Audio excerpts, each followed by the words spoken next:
Thailand's military rulers have been losing the propaganda war. So for the first time, they've been showing video evidence of their detainees. These are leaders of the pro-government Red Shirt movement in captivity, saying that they're being well treated. Now they've apparently been freed. These are the activists with the ability to mobilize opponents of the military.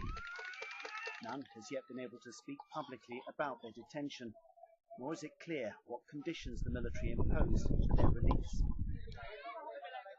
Some detainees are refusing to accept any conditions. Former Education Minister Chatterjee Chaiseng, who was arrested yesterday, is one. He's being prosecuted for failing to hand himself over to the new authorities. He faces 2 years in prison. And the military is tightening its censorship.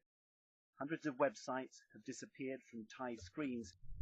The ministry in charge of regulating the internet says much harsher measures could follow. This is an order. It's like the law for us. The military wants us to monitor 2 issues. 1, anything that portrays the monarchy in a bad light. And second, anything that threatens unity and stability. We don't want the country to break apart, for people to fight each other. There are Thais who have welcomed the military's intervention. The army will be grateful for these supportive images, but in reality, they've thrown this country into uncertainty. The cost of their coup is hard to gauge, but it could be high. Jonathan Head, BBC News, Bangkok. On tourists. Usually I sell a lot, but at the moment I hardly sell anything. There are much fewer customers. You can see there are still some people walking past here, but they don't buy. Who do you blame, the army or the protesters? I don't think it's the army's fault. It started before this coup.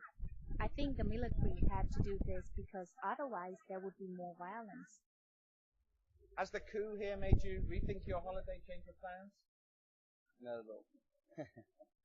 No disregret it. We don't regret it at all. The only difference I see is the flow of people. Less people, and I don't see any activity. So it's 10 o'clock and the police have shown up because that's still the curfew time here, and we're telling them all to go home. The curfew's been enforced quite flexibly, shall we say. Take this bar, for example, past 10 o'clock, but if you have a little look through here, well, they don't want us to have a look through here, there are people in there drinking still. Are your families back home panicking? No. No. Are you having a good time? Americans, I think, maybe so, but English, not so much. Relaxed about coups. Yeah. The curfew shouldn't be that much of a problem in future. They've just reduced it to 4 hours from midnight to 4 a.m. The tourist industry here in Thailand has always proved remarkably resilient in the past. So if this period of army rule does bring stability and not violence, likely the number of people coming here will remain high. Jonah Fisher, BBC News, Bangkok.